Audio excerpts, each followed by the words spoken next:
Great Spring Road, right near the corner of Main and Great Spring Road. And the houses were there before they built the bypass. When they built the bypass, that's when they tore down those houses. There were 12 kids, 6 boys and 6 girls, and we lived in a 2-bedroom house. As a matter of fact, just saw the 1950 census, and they interviewed my father, and of course they asked how many people in the household.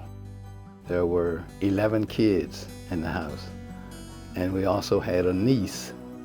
My mother's sister moved to New York, but she left her daughter with her sister, my mother, and she was also in the household. So that was my beginning. My father, who was a logger. There was a lumber company down on Great Spring Road. They would go out and cut the logs at some point, and then they'd bring them back to the mill, and they would cut them up into lumber. In 1965, I went to Norfolk State for 4 years.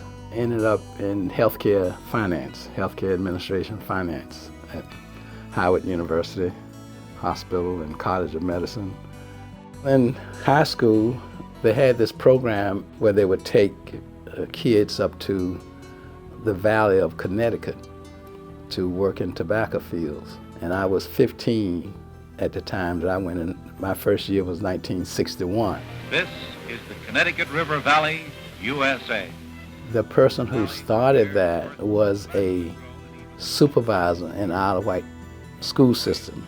He was a supervisor for the 2 black high schools, one in Windsor and one in Smithfield.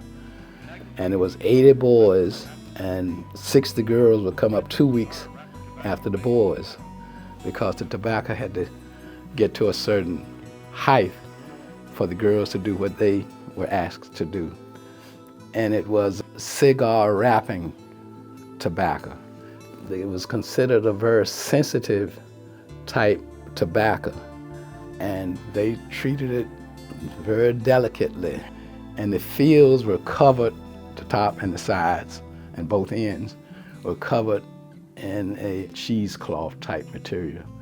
That was to keep the insects, the hail, the wind from damaging the tobacco. They would take us on a truck. It had the rails on the side. They would pick us up and take us from one field to the next. And I learned quickly. The first rows in the field, the tobacco was a little smaller, the leaves, so you could go through several real quick without having your dragger to come back and forth several times. So I deliberately would be the last one to get on the truck, so I'd be the first one to get off to get that first row, trying to take advantage of the smaller leaves, because the leaves, some of them grew as much as 3 feet long.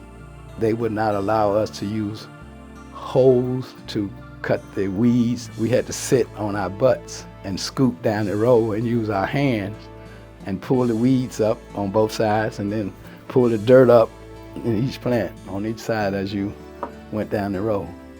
And the rows were so long, you could just see the heat waves. And sometimes you would sit there and say, Lord, I have to go through that. And I learned from that experience, don't look up. Just go on, do what you got to do. Don't look up. And they had wires running down each row, above each row. And there were poles. I guess those poles were maybe 8 to 10 feet apart. And from one pole to the next, that was called a bent, B-E-N-T. That's how you got paid, based on how many bents that you picked. Each bent was like 5 cents. When we first went, the tobacco was very low in terms of its growth, but it grew pretty fast, and I think that was another attribute of the cheesecloth. It created a good growing environment. It was hot under those tents. I mean, it was hot. By the time the girls got up to tobacco, it was at least this tall. And by that time, it was time to start picking. And then you pick from bottom up. I was a picker. And then my partner was a dragger. As I picked the tobacco, I would lay leaves on top of each other, and he would come behind me and put it in a basket, and he would have to drag it back out to the end of the field, People would come with the truck to take it to the barn. I bought this. This was my number. That's how they kept track of how much I got paid, and my dragger. This was a team number, number 4. I used that every year that I was there. That's called a stake. Talk about the social life a little bit, because it was a good experience. A lot of us in Smithfield had never been out of Smithfield at 15. The camp life, the barracks had bunk beds, one big shower. I guess it held maybe 15 or 20. There was a mess hall just outside of the barracks. You had to go outside to go into the mess hall for the breakfast and dinner, because lunch, you ate sandwiches in the field. It was cafeteria style food. They had cooks from the local cafeteria here in the school system, the same cook. Some of the same cooks in the school system went up to Connecticut during the summer. So they, had year-round employment. They had developed a machine. The girls would pick up 2 leaves and put them in this machine that a needle would come through, and they had to be very careful. They had to pick them up and take the hand down real quickly, because that needle could penetrate the hand. And then the guys would hang them up for drying in the tobacco barns. When you pick the leaves, when you pick the tobacco, sometimes the juice would pop and get into your eyes, and it would burn your eyes. And sometimes you'd work with one eye open and one eye closed, just trying to, finish that roll.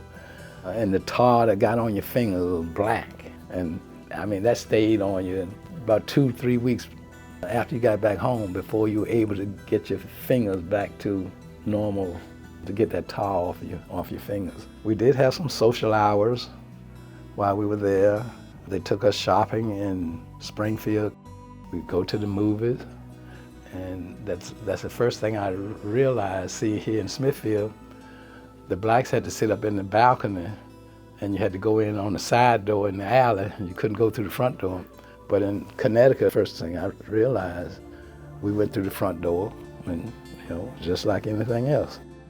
In the dorm, we did have a center room where there was a ping pong table, and we played checkers, table games. There was a basketball court outside.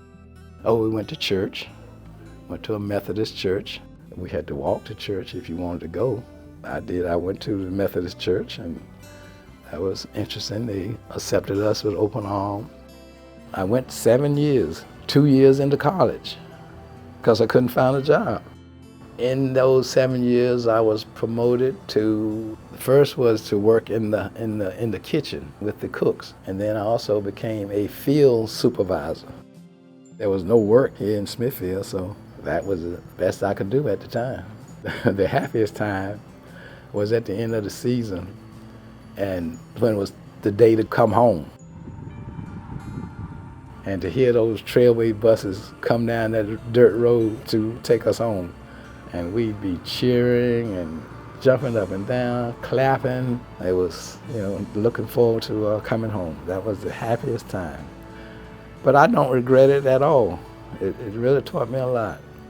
It taught me perseverance, getting along with others, a responsibility, savings. As a matter of fact, I found my old Merchants and Farmers Bank account that was open in 1961 when I came home.